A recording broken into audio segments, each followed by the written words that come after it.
everybody. Welcome to episode number 53 of the John Riley Project. It's Thursday, May 30th, right? 2019. Right. Yeah, May 30th, 2019. I'm very pleased to have as my guest here, Mathew B. Mitchell, here on the John Riley Project. How you doing? I'm great, man. I'm great. Thanks for including the B. Yeah, right. So I was just really happy when we met. We got to know each other over social media, and I kind of prepared a nice little intro. So I want to give the audience an idea of who you are. Fantastic. And there's like some great lines here. So Poway resident, family man, a scientist, a business person, a culture and engagement champion, which I'm hoping we're going to talk a lot about, a mentor at the Preuss Charter School. Do you say Preuss or Preuss? Yeah, it's Preuss. Yeah, Preuss, the Dr. Seuss guy. Yeah, exactly. Yeah. I know it's at UCSD. Yeah, there you go. Mm-hmm. An active listener. Try to be. I like that because I've been trying to do that in this podcast, is to be an active listener. Yeah. Because I think that's a good role for me to play. Yeah. A constant learner. Me too. A long distance runner. That's my daughter is a long distance runner, and we can talk about that too. Yes. She's a triathlete. This is the town for Yeah, that. so we can have fun with that. But it's so many things here we can go into. But I know that I like to just tee it up with the conversation that we were having online on Facebook in the aftermath of the Poway Chabad shooting. And, you know, our whole community here in Poway, we've been going through this grieving process. And people have been coming together in some positive ways.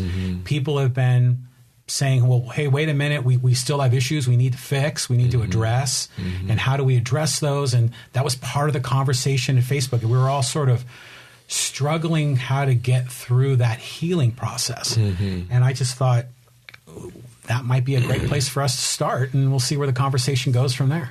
Yeah, I love it. I love it. Thank you for the intro. Okay, John. And for the platform, for the opportunity, for having the conversation. Yeah, right on. I think it's an important conversation to have. Maybe I'll even go back before the synagogue shooting for a second and Please. just like flesh out a little bit of what brings me here to your table. Okay. So I do work in this space of inclusion and diversity and equity, and how do we all do this thing together? Yeah. I think I've come to that environment by virtue of my history. So my father's a black man from Memphis, Tennessee. My mother's an Irish immigrant, came here in 1969. They got married, had my sister and I. My sister's married to a woman, and my family has gone through all of the changes around that.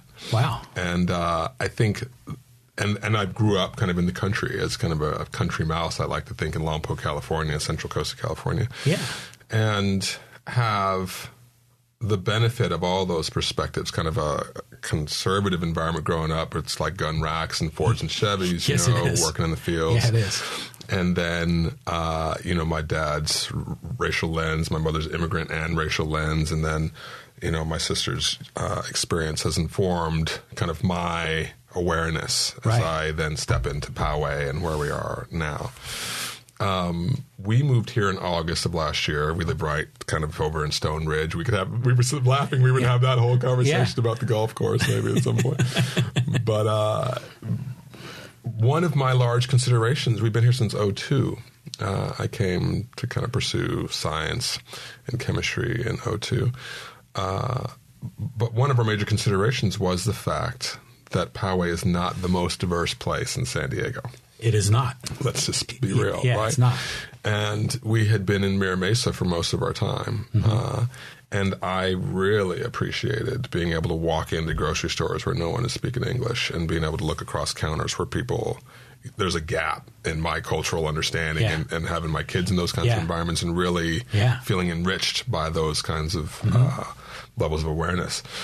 And so that is the backdrop for then the comments that I made into our little Poway neighbors Facebook group.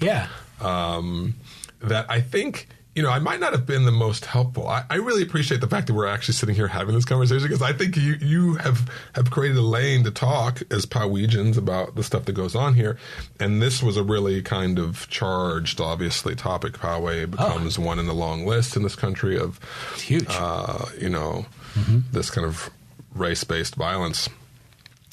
And, what do we do with that? And so I think you were really trying to open up a space to have the conversation. Yes.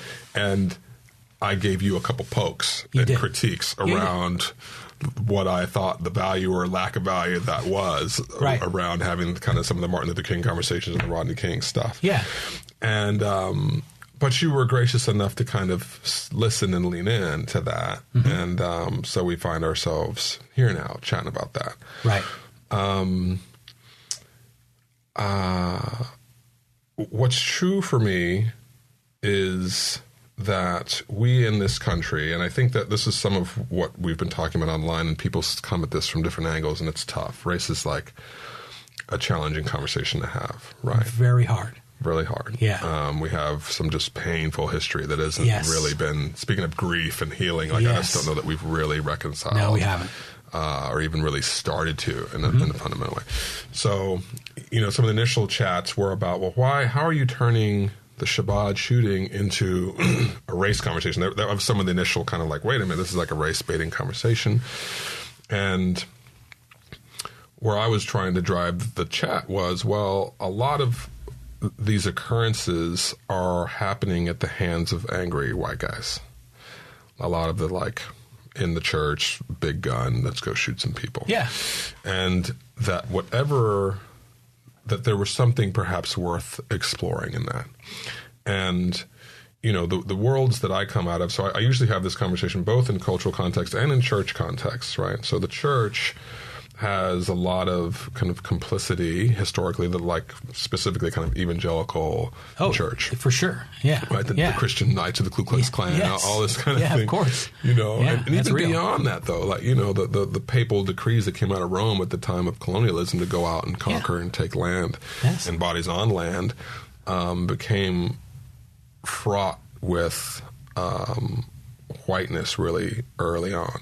So we can go back there, or we can just start with the genesis of this country and slavery and all these kinds of things and look at that history and say, and then look today at the gross disparities in access to resources and education and the rates at which we lock folks up and the rates at which folks die, and see there are kind of clear lines that are racially striated in my estimate. Another lens to look at is really, and one that we typically talk about, is just Fortune 500 leadership, Fortune 500 company leadership, 90% white dudes. Right. And white folks are the minority population on the planet. So how do we wrestle with that? Mm-hmm. When the globe is getting smaller and smaller, I was all over the globe last year and India and Singapore and all across the country having this conversation. And it is an interesting, it's very real, this kind of differentiation based on where you're from. Right. And my particular call in it here as a San Diegan and before a Powayian, I guess, and as a scientist before all of that, is to think of creative ways to really create the space to have the real conversations about that. This is great because we all come from a different place. Mm-hmm. Physically, a different city, Lompoc. I was born and raised in the Bay Area. But we all come from a different place in our background, our family history, which you highlighted on yours, and I have my own history. Yeah. And we all see the world through different lenses. Yeah. But we often will recognize, for the most part, there's some exceptions to this rule, but we all generally agree that certain problems exist. They're real. Some of these, you have the Poway Chabad shooting. It's like right in your face. There's a real problem. But we've known that problem's been existing for a while. We can go back centuries. It's existed in various forms. But having this discussion is the helpful thing. That's what I'm trying to do. Like you say, create a lane. In this podcast, I want to have these conversations, talk it through, and learn. Be an active listener. And I'm confident that when I walk out of this conversation with you, I'm going to learn something. And maybe you'll do the same. And we'll be better for that. And our community will be better for that. And we're all coming from different angles and different perspectives, and sometimes we're going to see things exactly the same way. Sometimes we're going to see things different, but we have the same ultimate destination. You know, we want to solve problems, but maybe we see it differently, and that's why we come up with different solutions. And I think this is exciting to talk about. I agree. Yeah. I agree. When I say white privilege, what does that like poke somewhere? Is that challenging as an idea? When I first started hearing it, it did. Yeah. Because I did not come from a family of privilege. Yeah. In fact, for me, it was the opposite. And so it always struck me as a stereotype. Now, certainly there are some people, no doubt about it. Yeah. They're privileged and they're white. But there are a lot of white people that aren't privileged. So I always had a challenge with it and on its definition. But when I try to walk as best I can in the shoes of someone that's not white, I can see how they would come to that conclusion that there's white privilege. But I never take it personally. Like I don't take it like a jab at me. Yeah. But I always kind of tilt my head like the RCA dog. Like, what do you mean? Yeah. And I've heard that before, and that makes a lot of sense. I think, particularly when we are thinking about it from the lens of like resource access, or truly folks come up in different ways, and how can you tell me that I have any privilege if I've scrapped and fought myself? And I think the awareness that folks in the world that I live in try to create for folks, white dudes like yourself, around the milieu that we're all swimming in. So, for instance, one thing that stands out for me on TV shows, it's really been new that you've ever seen like an interracial couple like kiss on TV. Oh God, yeah, right? That's very recent. Like that's like I'm seeing everyone like you can feel all the ad companies trying to be like, not us, like we're we're good with all the things. You can feel people. But remember, that was Captain Kirk that started it. But I think you might be right. An early episode of Star Trek. Yes. I'm bringing Zeke up to speed on Star Trek. But that's very recent. Yes. So what I'm trying to illustrate in that, or even when we would go through like the checkout line, like every pretty face is a white face typically. Like all the billboards, Cosmo magazine, all that. Yeah, like everything that you're pushed. But it's changing. No, I'm just saying historically. And even yes, you're seeing, it's not what it was, but it continues to be like, oh, that's, yeah. That's kind of new. So the milieu, the thing that Martin Luther King was talking about, the thing that Malcolm X was talking about, the thing that a lot of people stay talking about, we just had a black president, right? So our culture is still trying to figure its way forward, but by and large, we live, and I use just that stat around, the majority of Fortune 500 companies are run by white males. Now, we can either say that's because there's something specific and unique about white guys that makes them like top of the pile, because that's kind of been what it was. That's the story that's kind of been born out of slavery. Is white supremacy was kind of used as the justification for slavery instead of saying, well, yeah, you're right. Other way around. You know what I mean? Like oh, folks, there's this racial difference. Yeah. Black folks are slavish or better. Like somehow they're inferior in a way, and so you run that dialogue versus the dialogue that access to power and opportunity is that of white folks in this country. Well, yeah, both are true. Both are true. What do you mean by both? Well, obviously, blacks lack access in a lot of cases. Now, there are exceptions to the rule, but generally speaking, that's true. Yeah. But you're right. On the other side of it, it's like the remember that Al Campanis quote in the late '80s, and he was on Nightline. No, he was the former general manager of the LA Dodgers, and it was during. It was like, I can't remember, it was like maybe the 40-year anniversary of Jackie Robinson's entry into breaking the color barrier. And the Ted Koppel asked him the question. He said, why do we not see more blacks in positions of management as a manager or a general management in the front office? And Al Campana said blacks lack the necessities for those positions. So he was playing the white supremacy thing where blacks didn't have the abilities that whites play. And it was complete nonsense. But that shows that it was... Well, those are two different words, though. So necessities versus abilities, if you frame that simply from access to the skill sets required to lead those organizations, there might be some truth to that there hasn't been enough. So you could look at football fields and basketball courts, and just say, white men can't jump, black guys got this whole thing locked down, and there's something specific about black guys that makes them particularly attuned to this kind of athleticism. There's probably some truth in there, but does that mean that they can't run the organizations? No.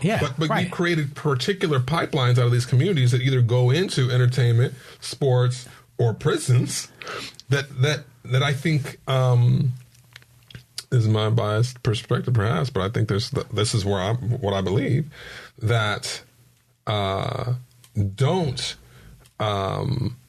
train and educate folks in a way that equip them to then stand in front of groups and lead in those ways. You're right. You're absolutely Those opportunities haven't been created. You're correct. Because dollars are made on these lines. Yes. Because at the end of the day, they're still just participating in these behaviors and sports and entertainment and prisons. The way it came off with Al Campanis is...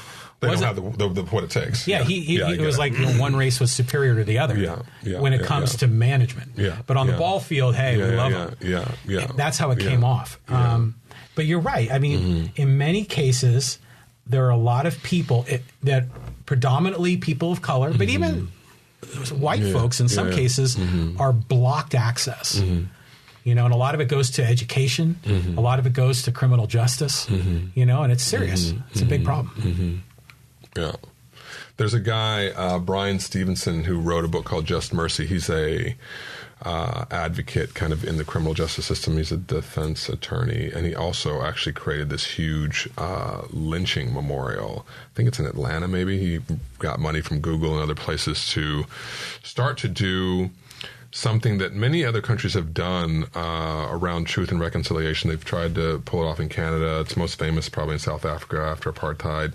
They've done it in Germany, too, after the Holocaust, in Rwanda with the Hutus and Tutsis, that environment, too. And I actually use the Hutu and Tutsis example often to say,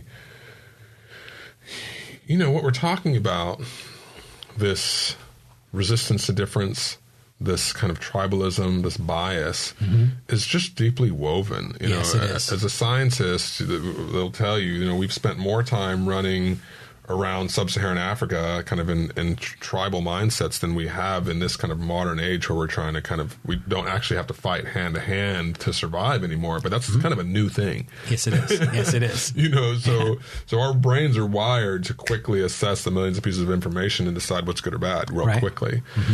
And I find it's helpful to kind of ground the conversation there and take some of the charge off of like, oh, white supremacy, racism, bigotry, you know, misogyny, you're this and that, like, and throw the names and the words that are charged and just kind of start talking about your brain and your bias, which we all have. I mean, we all are wired to make these assessments and decide what's in or out.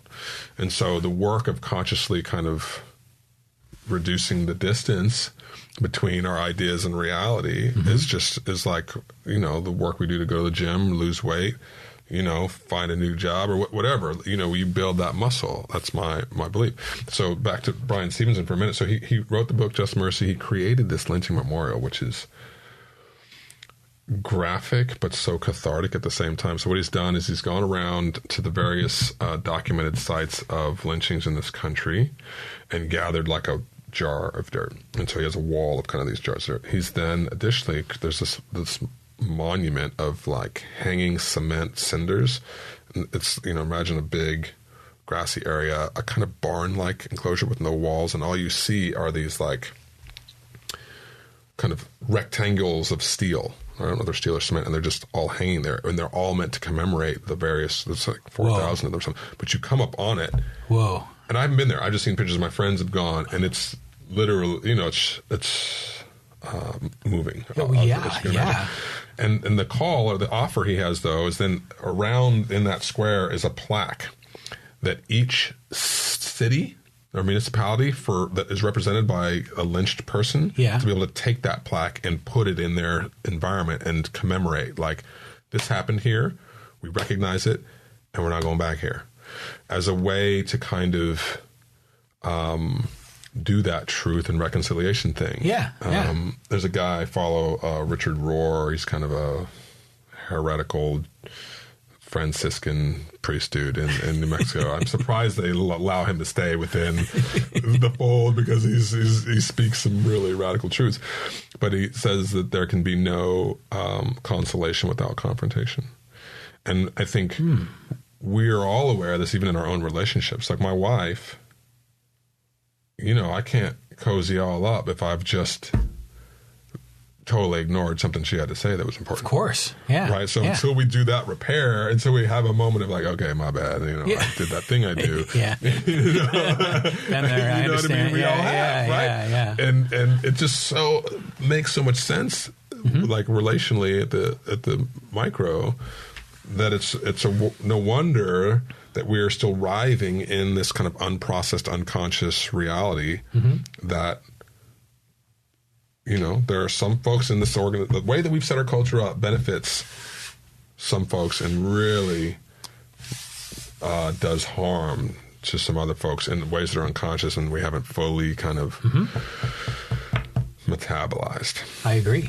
Yeah. And sometimes that breaks down on racial lines and sometimes on other lines, But yeah, the good news is I think we're making progress, right? We're breaking down some of those barriers. There are a lot more that used to exist, but we still have a long way to go. Yes. Yes, I agree. You feel me resisting, right? Like, I'm going to be like, wow,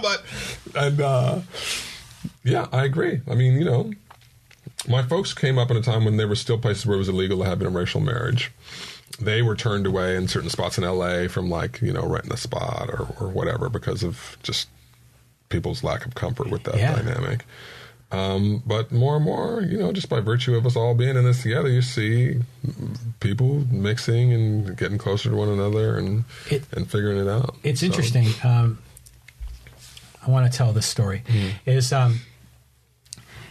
I remember when I was young and I was being raised, the idea of interracial marriage was like very taboo. Oh yeah, because everybody was segregated and race and religion, baby. And I think I know this is a ridiculous reference, but I think one of my first exposures to it was on the TV show The Jeffersons.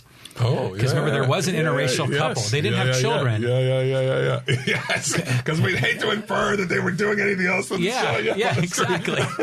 And then that was a part of it. I remember hearing this from people, in my community, and there was 2 doors down from where we raised a white family, and I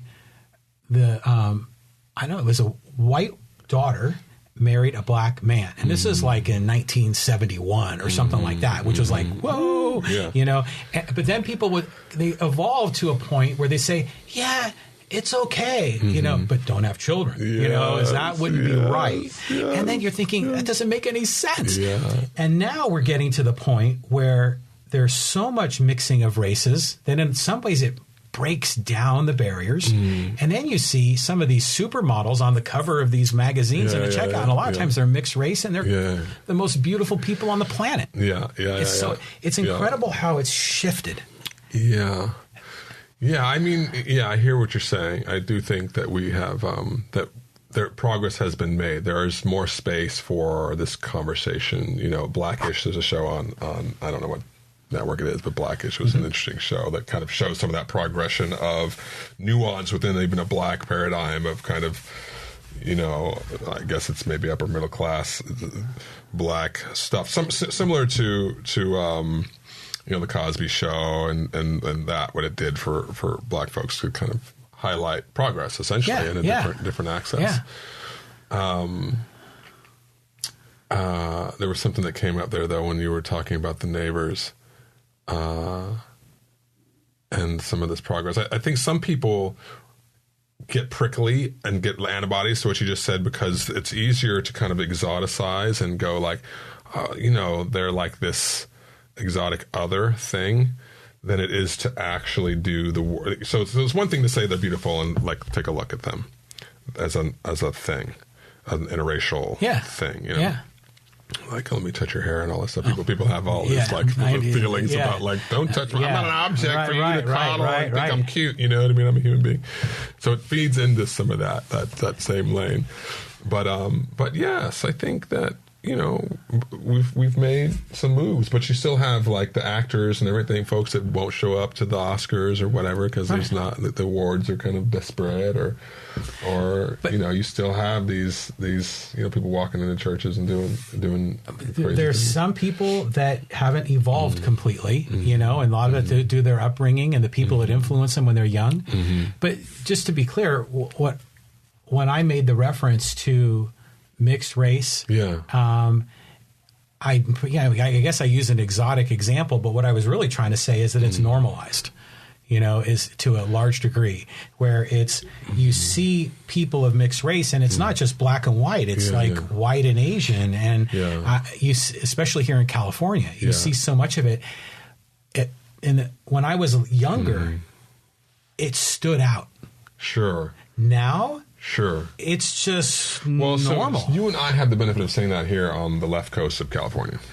So I think one thing that's come up, particularly in this political environment that we're in, is that not everybody is feeling that like you and I are California is different. Right? I get it. Like you I go to California and New York, yes, melting pot. A lot of people have run to the coastline to escape more traditional and conservative thinking. That's right. You know? Yes. Although someone was trying to say that Poway was one of the largest concentrations of the Aryan Brotherhood in San Diego. Did you see that comment? I saw that, and I'm like, I have no evidence of this. It'd be interesting to get a cop on to say whether or not that's true. Yeah. But we, I think, have a lane that's unique. I don't know that the middle of the country has as much of that experience. I recently did... With the idea that interracial mixing is okay.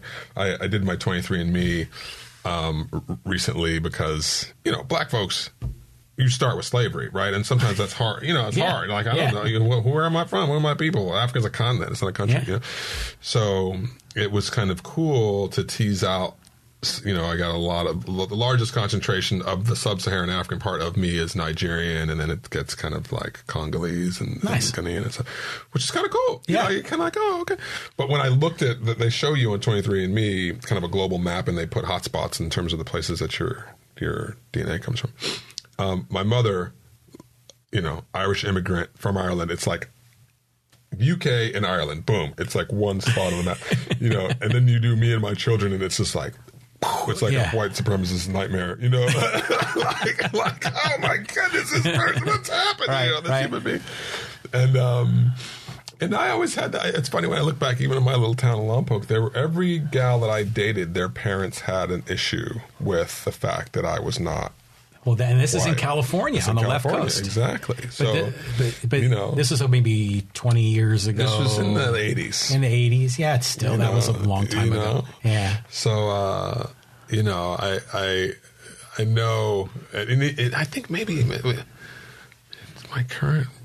I didn't get much of that at all. My immediate, you know, my wife's parents, my wife's white, and her parents were.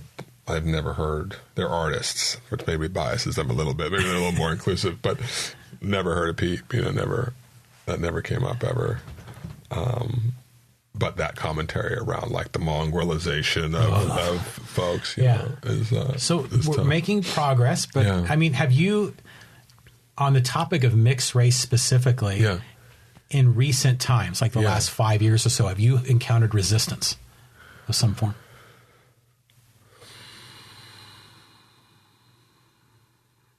No, I wouldn't say that I have. It's kind of funny because, you know, what I have been looking at, there's this organization called Jack and Jill, which is run by black mothers specifically for raising like black family centric kind of typically upper middle class. Like, you know, I think it was started by the wives of like doctors and lawyers and these kinds of folks in society that were hoping, you know, in the same way that there's country clubs and affinity organizations for white folks, they were kind of creating one for black folks. Okay. And I was kind of curious about what our local chapters were. I was looking at this. I've never heard of this. This is cool. I know, right? So Jack and Jill is this. It's almost like a Greek organization, like black folks in frats to click up. Like there's a lot of like fraternity and community and collective, helping, which most cultures have some sort of flavor of that, like the Underground Railroad, whatever it is, the communication network for us to stay linked and protective and supportive and helpful. So Jack and Jill is that kind of for school age, K through 12 kinds of activities. But I was curious about whether or not there were any white moms on there who might be married to a black man and have like biracial children and like how all that works. And there wasn't a whole lot of that. Did it exist at all? No, I didn't see one white woman in all that, So I haven't had that conversation. I'm only saying that to say, it kind of cuts in both directions. Folks of mixed race often will complain about that, about being in this weird middle space and not knowing which identity to hold up or not. Yeah. People, when I come across the scene, people just see me as non-white. Like, I don't get confused as white, but they don't necessarily know the rest. I've been Panamanian, Puerto Rican, Colombian, black folks know off the jump. So black folks can tell, and I'm sure this is true for like Filipinos or other Asian folks, like they can spot one of their own quick, regardless of if you've mixed it up a little bit. So, brothers on the block, like eye contact and acknowledgement happens quick within a black environment. That makes sense. But white folks, they don't.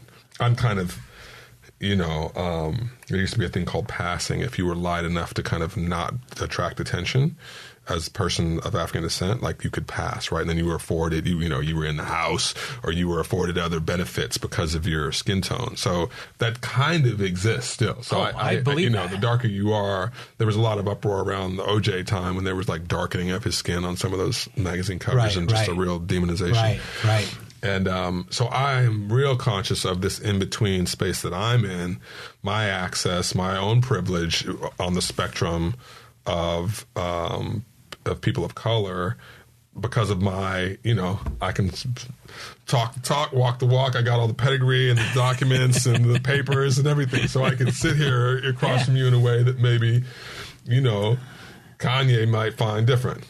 But see, but the fact that you have a mixed race background gives you a unique perspective.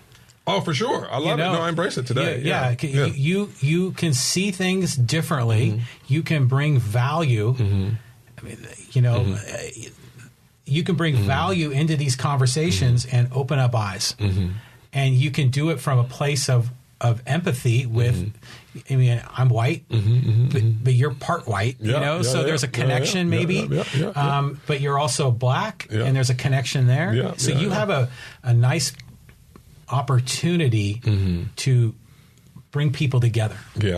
Yeah, that's all I really want to do, actually. So I agree with you. It took me a while to come to that. I think being in the middle was lonely sometimes as a kid and adolescent and trying to figure out your space and, where do I be? Am I at the back of the bus with the brothers, or am I in my GATE program classes and people making fun of the Ebony magazine at my house and stuff like that? Like navigating that was challenging. Yeah. But yes, I love today that, we just found out before this, you, John Riley, my mother's an Irish immigrant, like that, being able to have that. Yeah. I often will joke that I'm Black Irish, actually. Well, that has to mean something, doesn't it? It doesn't mean of African descent, typically. But what does that mean in I think colloquial? Black Irish, like just darker, like there's that kind of dark-haired and fair-skinned like mix thing. Yeah, right? Okay, that's what that is. That Black Irish, kind of the darker features. It doesn't mean this. But Irish folks will get a chuckle when I say it. What you would remind me of is, you remember Carlos Murphy's? It was like a restaurant, and it was Mexican and Irish together. Oh, that's so funny. And I don't know why I'm thinking of that. Well, no, my because they would have potato skins with Mexican stuff on it. The best man in my wedding. So I have like the United Nations of dudes that stood up for me when I got married. My son was just looking at the picture the other day. But in town here is my good friend Chris McKim, and we will often joke about this because we both have this like part Irish and then this other piece, and so I mean, I probably can't even repeat some of his commentary, but just that particular mixture of like Mexican and Irish, because that's his particular mixture. He had all kinds of jokes and things that he likes to reference related to behavior and things that are just, hilarious. But so I get so you may say that mix is funny, but I get that mix personally because my buddy is Chris McKim. Well, I didn't really mean. Well, I was just thinking an Irish with a non-Irish mix that has been celebrated in some way. Oh, and here it's as a restaurant. And they're bringing two things together. Yeah.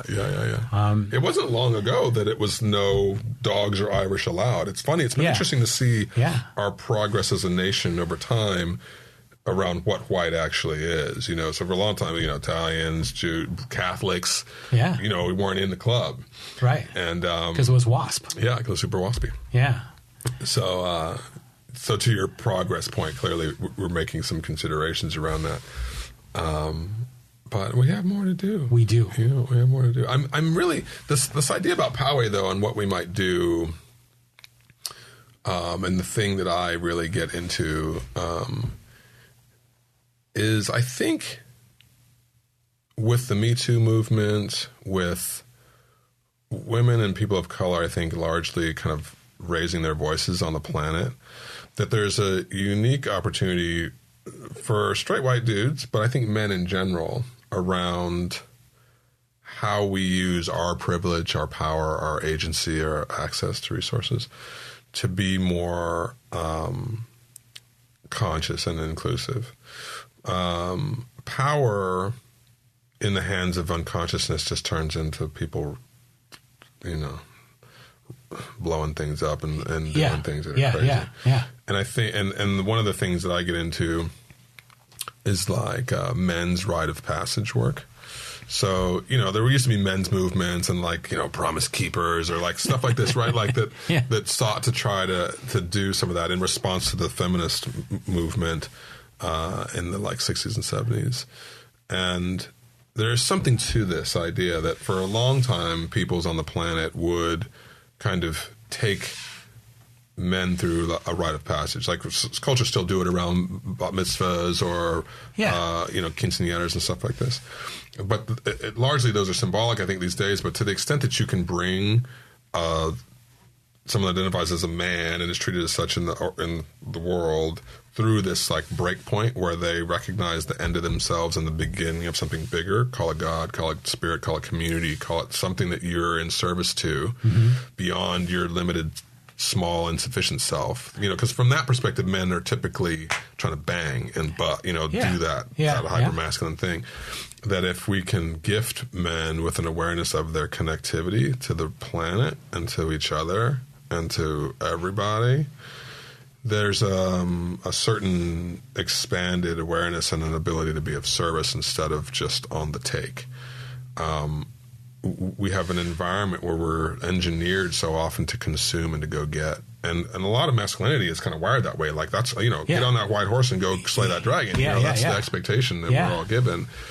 And I think, you're seeing it in the Gillette ads and different things. Like the more we can rewire that for the little dudes on the planet coming up behind us to say, well, no, actually mothering and nurturing and being open and receptive and listening and loving are powerful capabilities and required, not just powerful, actually required for your growth into whole humanness.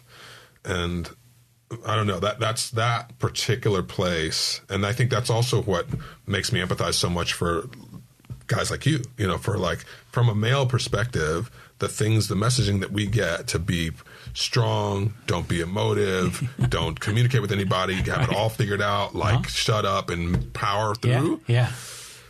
That's just a recipe for Matt. I feel it. I know. I bet you feel it too, right? Like that's just a pressure cooker. Yes, it is. For a lot of dysfunction. So I don't know. That's kind of my mission field, if you will, these days, is having these kinds of conversations about engineering empathy into the system and creating more connectedness. So I don't know. I don't know how we do that, like through citywide politics. Yeah, but it has to just start with just talking.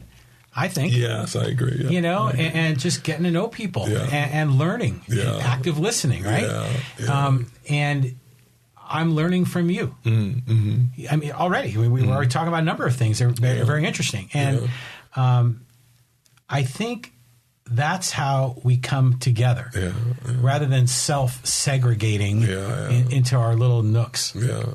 There's a guy. So that Brian Stevenson that I was referencing, he has kind of 4 lanes that he refers to try to get after some of the dysfunction in our criminal justice system. But he talks about proximity as one of the major ones, you know, that being able to onboard some discomfort and the reality that we don't all know everything. So how do we deal with that? Deal with the fact that this is tough. So how do you stay hopeful in the midst of, like, you know, this is like a marathon we're talking about. There's no light switch for this. Yeah, kind of right. But that, you know, the proximity piece is important. And then the story piece too, like, you know. Well, what do you mean by the proximity piece? What does that mean? Getting up close, like this, what you and I are doing. You know what I mean? Cool. Like, it's easy for me to sit in my loft in my place and I disagree. You're not cool. You know what I mean? Like, do all that, you know, like, but to get out here and go, we're sharing the street here. Like, what should we do? You know, our taxes go to this community in one way or another, and what do we want to do here? You know, we've decided to lay down put our tent stakes in here, so we're going to be here a while, so what's possible? You know, is this the way we want it? And if not, how do we do it different, you know? Yeah. But these conversations, you know, they always say that politics is downstream from culture, right? Sometimes we all want to go to the politics and create a solution, and our city leaders will do this. But I think it has to start culturally, and then really upstream from culture is just individuals like you and I just having a conversation and opening it up so we can influence culture. I think that's how we'll be able to make positive change. I totally agree. You know, so, you know, it seems like, you know, a long time ago there was an open square where people would congregate, and we don't have that as much, you know, and I know I'm that way here, even in my own neighborhood, cocoon, but we need to connect more. I wonder, you know, you see them happen around political movements like the town hall or whatever. And I think there was one after the Chabad shooting. The school district hosted an event at RB High. Did you go? I did not go. You know, anything like that. And we do them here. There's plenty of culture in Poway. Obviously, like, they do the rodeo. They do stuff. Like, stuff happens. I mean, I missed the Americana days. I heard about that. Actually, I did have an interesting conversation with Kaylin Frank just about how the city approaches some of these ideas. And, you know, I immediately was going after, like, the city budget, right? Yeah. that was my, you know, bright idea around, okay, where are the dollars and where do they go? And she was like, okay, brother, you know, pause just for a second. Here's how these things come about. Here's where the dollars usually come from. They're usually community-led. And that was a great reorienting. So I, you know, hats off and a nod to Kaylin around that. But my point is, there's certainly interest groups and things that happen, you know, and I think, to your point, the more we're able to just kind of sit down and go, okay, there's a gap here, or we'd like to see this, more of this, then we just organize to do it. I mean, there's like, how many people are in this town? 40,000, 50,000 people? I think it's about 50. Yeah.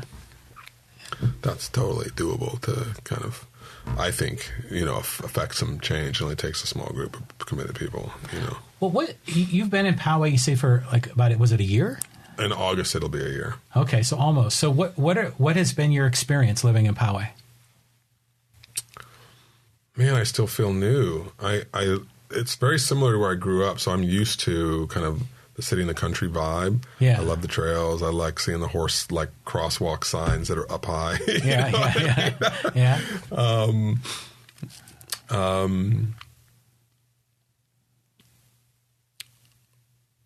It's been great. My kids love their schools and their teachers.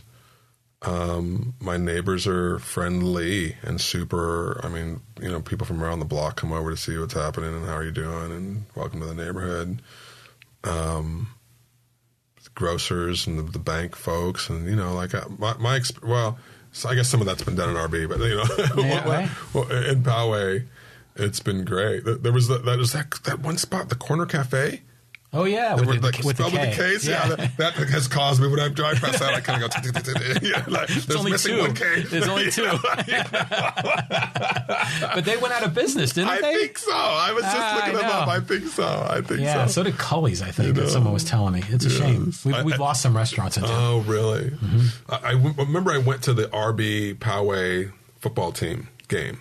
Oh yeah, that's a big deal. I know, and that was one of my litmus tests to be like, okay, let me go see like what's happening around here to like see where my kids were going to be, and there was like no black kids playing football, and I'm like, how is this possible? Like, I figured this would be where I would find like folks. Yeah, and it's just the reality of the situation. It's just not a lot of the diversity isn't high in the environments that we're in, which it just is what it is. I mean, to say we need to start like shipping in, black folks just because, you know what I mean?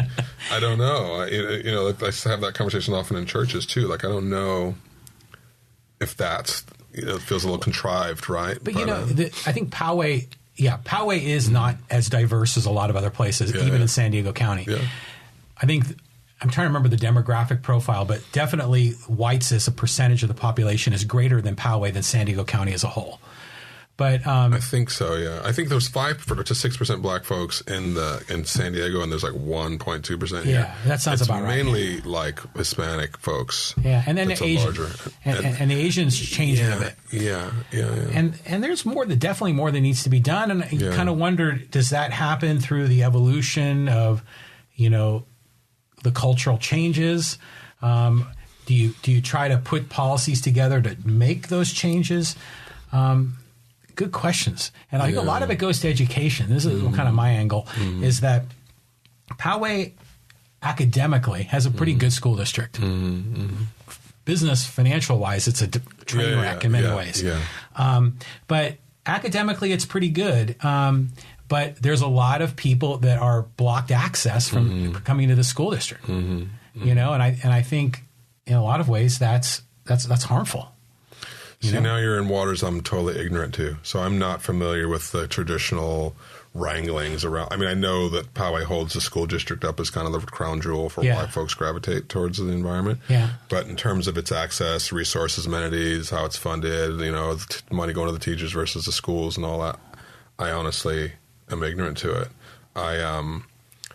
I think it is a little bit contrived to just kind of try to force fit people into the. I get like if everyone's just clamoring to get there, like it's got a capacity and you can't all comers. You can't take all comers. So for me, I used to make the joke like you're not going to ship. If you've got a business office in Antarctica, you're not going to start, get a bunch of Nigerian folks. You know what I mean? Like that's as one of your metrics for success. I don't think that you're doing yourself any favors for doing that. But you can create inclusive environments nonetheless. No question. That have a high degree of empathy. Shout out to Brene Brown. So. I've lived in Poway since 1996, and half that time was way in the southeast corner of town on the end of Garden Road. Where, you said that. Where is Garden Road? Well, it's like at the very end of Poway Road, kind of. Right before it goes up the hill to Ramona, there's like a 7-Eleven there at a stoplight. That's Garden Road. And you go down that. That's an old community in Poway. Yeah. So we used to live out there, and then we moved here to Green Valley in 2007. And we came here specifically because of the school district. And this is before we had children. We had married, had a condo in Carmel Mountain, and said we want to start a family. And we bought a house in Poway because of the school district. And because it seemed to have there was kind of the whole country vibe was kind of different, and I thought this sounds kind of interesting. And other people had commented, it was a really nice community. So we're here. And it's interesting. You had referenced a video for me to watch in that Facebook stream. And one of them was people will sometimes self-segregate, right? And I think about it and I'm like, well, when we moved to Poway, that was never even on the radar. of our consideration, at least consciously. Was it unconsciously? I don't know. But the city has, to me, it's a very interesting blend of people. I mean, 99.9% of the people in this town are fantastic. It's a wonderful community. And you have that sort of shotguns and pickup trucks kind of angle. You got a wealth angle. You've got different degrees of wealth, both at the very high end and some at the very low end. But generally, socioeconomically, we're probably overall, upper middle. Oh, yeah, no question. Overall, upper middle. And the demographic profile is, as you just explained, it is what it is. It's interesting to see now the city struggle with some of these issues that have come forward. The spray painting of the swastika on the home in December. There was a hate crime then. Obviously the Chabad shooting was awful.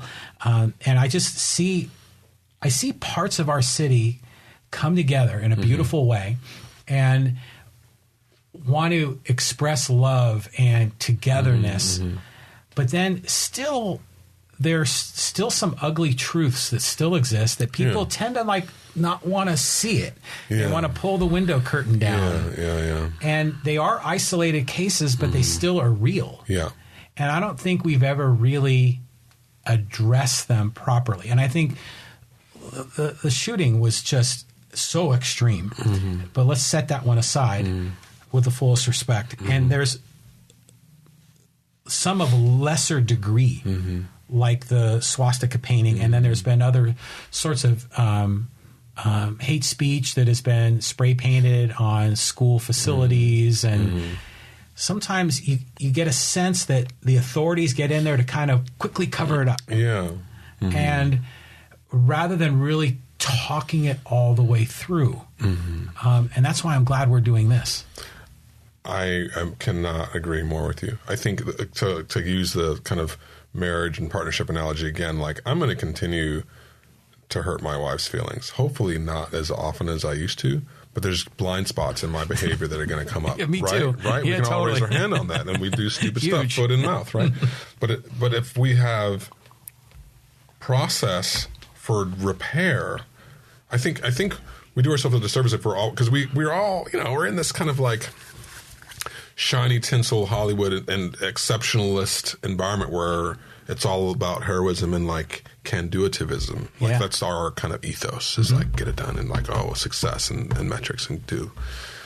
And so we sweep under the rug all of our blind spots and inadequacies and stuff you don't want to hear people about. And, somebody, they're in recovery and they were in a halfway house and their kid and, all that. We don't want to talk about any of that stuff in the town square. No. But that stuff is real. It is real. And a part of being a human being. Yes, it is. And so, yes, I wholeheartedly agree with you to the extent that we can create environments and containers for healthy dialogue and conversation and for folks who have been pushed down into the outside to actually feel heard. I mean, that's half the battle. Huge. Yeah. Just for the Yeah. I hear you. Yeah. The Me Too part, the with you part, that's a huge part, So, someone posted in the transgendered gal's comments at a local city council meeting, I think, which I found just again, an example of what you're saying, right? Is it rampant? Do we have all this, maybe not, but it's definitely a part of someone's experience here. Yeah, it still exists. Yeah, so it would be great if we, and I know that I think I was making this comment too. I think the faith communities do, and not just the interfaith one. There's some interfaith thing that happens more kind of North County or up the 15 corridor, but here I think in Poway RB, maybe the gentleman that leads the Lutheran congregation right next to the Chabad, I think they do. That guy, the Orthodox community next to it, and I think the Chabad, and then a variety maybe St. Michael's or the Catholic organization, they group up and at least have some of this conversation for what's going on for their faith communities. It would be great if there was a similar vehicle, kind of community-wide or within Poway, to kind of just have listenings, just have a listening spaces to, okay, I'm not here to fix anything, but I get you're not feeling heard. So let's just. Well, maybe this podcast could be that. This is maybe one piece of it, JR, Johnny, Riley, my man, I think, I really think that that's true. I think that there's the potential to highlight the various voices and maybe folks that wouldn't otherwise be heard or seen or in Poway. I think you have a beautiful opportunity actually to broker some of that. Well, that's what I'm going to try to do. I applaud you in it. And I always talk about, Marian Kim-Phelps, the superintendent of the school district, and she had that article, No Place for Hate, that was a guest editorial in the Poway paper. Yeah. And she put forward these ideas to confront hate, and one of them is to have difficult conversations. Oh, yes. And in order to do that, we have to be able to listen and do it with respect. And so a lot of times, you go and people say, don't talk about politics, don't talk about religion. But those are the most important things to talk about. But you have to have the right mindset where you're not going to be like personally offended or it doesn't get emotional. Yeah. That you can just listen and understand. Yeah. And you might disagree, but you can disagree in a polite way. Yeah. Yeah. And in some cases, you're going to open your mind up to a whole new set of ideas that you had no clue about. Yeah. So to me, these are chit-chatting about the weather. I mean, that's BS. But this is the real deal. Yeah. Yeah. There's a gal that does an NPR show out of Wisconsin. Oh, I can't remember. Krista Tippett. Mm-hmm. And she actually has, I think, some kind of canned models for brokering civil discourse across division. Yeah, I because you're singing my song basically. This kind of thing, standing in the divide and holding space. Yeah, I'm enamored with too. It's near and dear to my heart. But she. Yeah, I'll send it to you. Is it like a framework? Yeah, it's like a framework. So it's like a rules of engagement? Exactly. It's like a packet. Yeah. You know what I mean? And speaking of that, actually, so I brought, maybe we'll list this when we're done. Can I show you a couple books? Of course. That are on my reading list? Yes, please. All right, one was, this is White Men as Full Diversity Partners. This is for you. Oh, it is? Okay. Thank you. All right. It's these two guys up in the Pacific Northwest, I think in Oregon. They've written a book actually too. Where's their book? This comes up in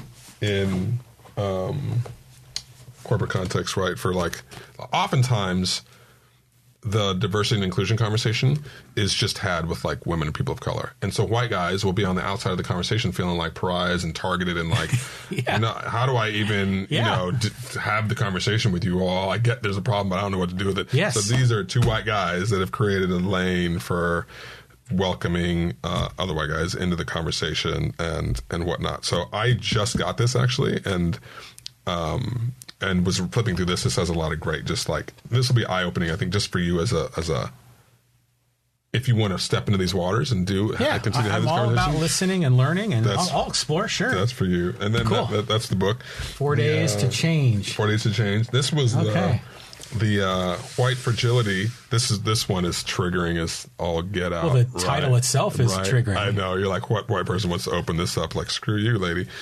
But that's part of the challenge with this whole thing. Yes. is and we talked about it when you initially asked me about how I felt about white privilege. Yeah. If you take it personally, it can be very triggering. But sometimes it's hard to not take it personally. Oh. My wife has said things to me that I got to walk away and come back. Yeah. So, true. Yeah. True. It's, hurt people, as they say, that's what does feed a lot of the divisiveness, is if I've been unheard for a long period of time, the energy you're getting from me may not be refined in a way for you to receive it well, right? So yes, I think it does require some intestinal fortitude and some emotional empowerment for us to get into a space where we can kind of breathe, trust, and kind of do this like back and forth, and me not call you fragile and you not call me emotional, you know what I mean? And have the real talk. But and I think she does this on purpose. She does kind of poke a little bit on purpose. She has a little bit. Helps sell books too. You know, it may do. It may do. But it is meant to be provocative. I know all of Amazon had their leadership team, you know, sit for this conversation. It's heavy. She comes with a heavy bat, you know, but I think it's meant to really sound the alarm around, you know, the being silent. You know, Martin Luther King talked a lot about that too, that it wasn't when it's all said and done, it's not the voice of your enemy that you're upset about, it's the silence of your friends. You know what I mean? Like, where you at? So she kind of moves into that with some strength. The one thing though that I'll say this, when I see like white fragility, you know, white privilege, it sometimes it just seems like such a broad brush, you know, that it's assigning a value to the whole race, you know, rather than looking at each individual, because some white people are very fragile, others are not. It varies, right, by individual. Agreed. I think when we start to see trends, because we got to agree. So I could call this a chair. It might not be, you know, that might be a better way to call that a chair, but we have to have some agreed upon language. So I agree. I get why people try to bucket. We just do that to try to kind of label something and put a label on something. I also get that all labels are not entirely helpful. Right. So that's part of my... Even saying white and black, right? Like I could, am I black? Are you white? Not really. We've come up with these words to label people that fit a certain kind of thing, but they're completely fictitious. You know, identifiers. But I hear what you're saying. I hear what you're saying. Cool. That's what you just said. I hear you. And I hear you. So all good. So that maybe we take the fragility off and just take why it's hard for white people to talk about racism. I do think there's some meat on that bone. That's a huge point. I mean? You know, it is hard for white people to talk about racism, generally speaking. Some are good at it. Some don't do it at all. And then some are trained as children to never talk about it, because we don't talk about politics. We don't talk about that, because when we talk about that, it creates problems. I'm going to put but them we here have to talk about it for Zeke's benefit.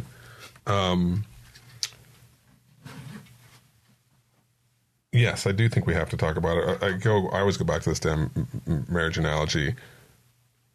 What's often been hard for me to do in the context of my relationship is if she's coming to me with something that I've done wrong. So if the conversation we're having is about what I missed or didn't do, my ability to listen and to be responsive is significantly diminished unless I am feeling okay about myself. If I'm not, if I'm feeling already pressured and overwhelmed and you've come to me with another thing and I've messed up and I screwed up, my ability to be receptive and respond appropriately is diminished. Yes, it is. So it takes I literally do have to take space sometimes and kind of breathe and go like, okay, who am I? Why am I here? What's going on? Okay, I'm okay. And then kind of come back to the conversation and do it. So I have my own fragility around all sorts of things. You know. As do I. No doubt. I get you. Well, this is just, I've to myself too, I've tried to make a commitment to not just reading white dudes. So, because I do, you know? And so Robin's a white gal. Bell Hooks, this is a book called The Will to Change, Men, Masculinity, and Love. She is just so good at weaving a story. Black feminist, just with an incredible amount of love, though, too. So she can say all the hard things, but she just really wraps it in a gracefulness that so as a contrast to my friend Robin, you know, this pill is probably a lot easier to swallow, but she's nonetheless kind of pointed and really helpful. So just as an alternative voice, what I think needs to be a major voice, she can speak into the kind of the topic that we were around the will men, to change. The will to change. Yeah. Men, masculinity, and love. Yeah. Interesting. Interesting. You're not supposed to say interesting, Well, John. I mean, it can go a lot of ways with that. I know. I mean, that means a lot of that's deep. I know. That one, and check this out. To be a man, a guide to true masculine power. Right. That sounds so. But listen, is this like a manual? I know. It's all black and gold. But he has a. Where's he at? He has a. Okay, power means the capacity to take action. Simply. So if you frame it that way, then it feels a lot less like. Yeah.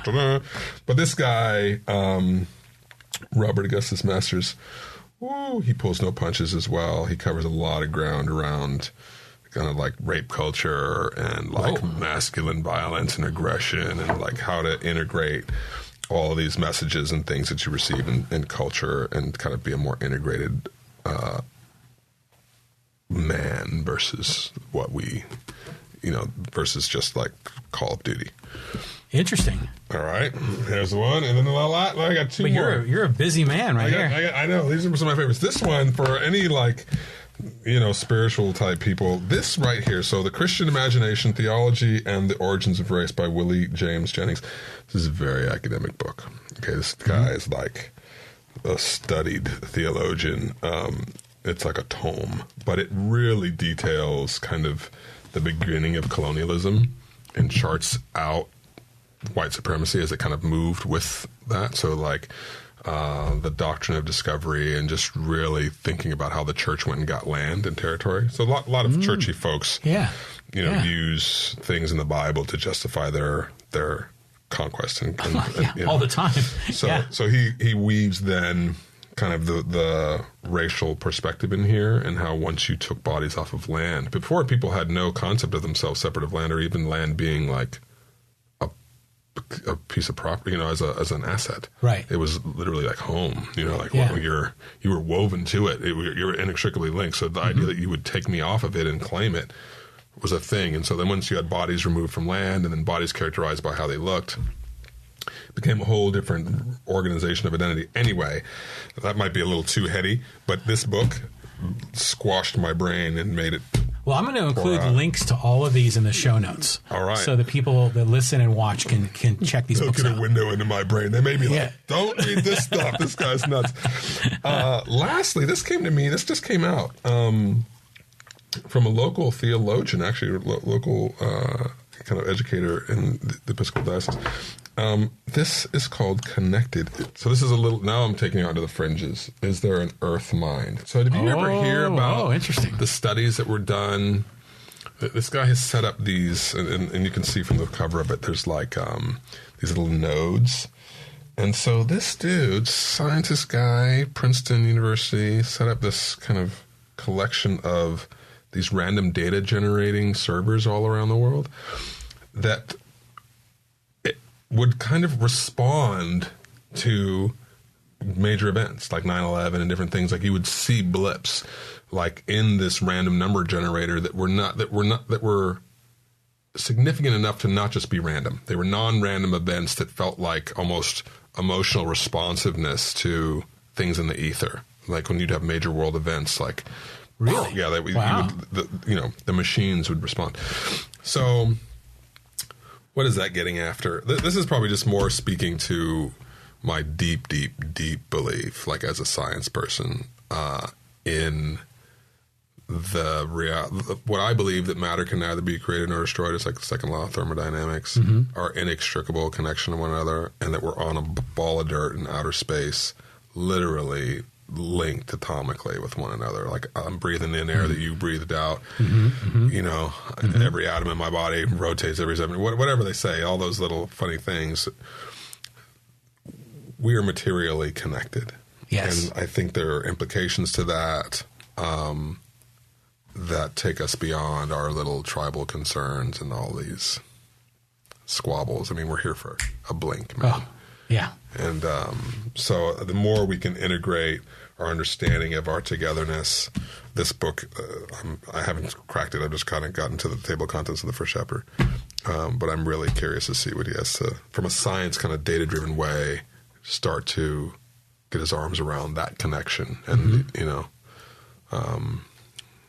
so that's a little woo-woo for you. But. No, that's good. I like that. So I already made the Captain Kirk reference earlier. Yes, there you go. He will Captain Kirk you right there. He'll beam you up a little bit. When you were sharing, I was eventually thinking about the Borg, you know, and like we will be assimilated. Yes. But this is cool.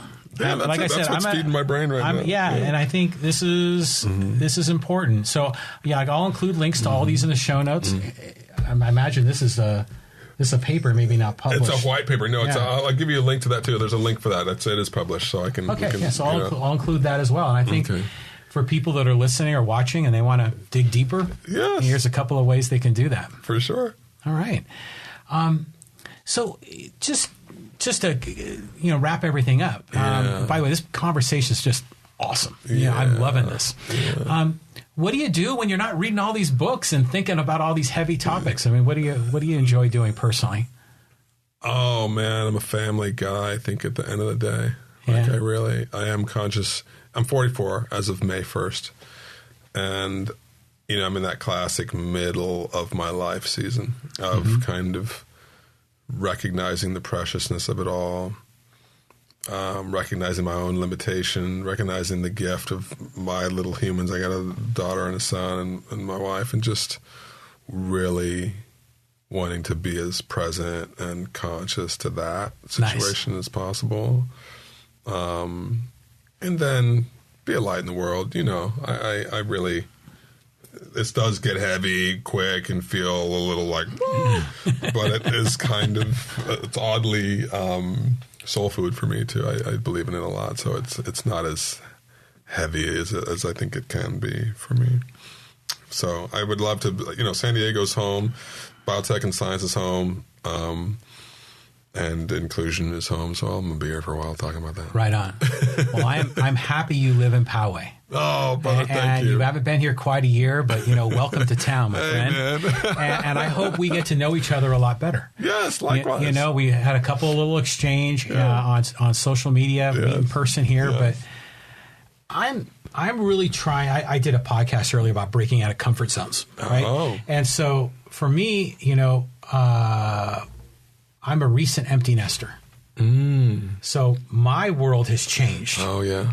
And so I'm always like, I'm pushing myself to get out and meet people and engage and learn and listen. And so that's why I'm hoping we'll see each other. Our paths will continue to cross, and maybe we'll see each other at a football game at Poway High, or we'll run into each other at the grocery store, or who knows. Yes, let's continue the conversation. Yeah. I would love to do it. Let's be intentional about it. And you are always welcome back here. All right. Okay, so if there's like something that you want to get off your chest, and you want to share it on this podcast, call me, contact me through social media, and we'd love to have you again. All right. Thank you very much, Mathew. Thank you. It's a pleasure.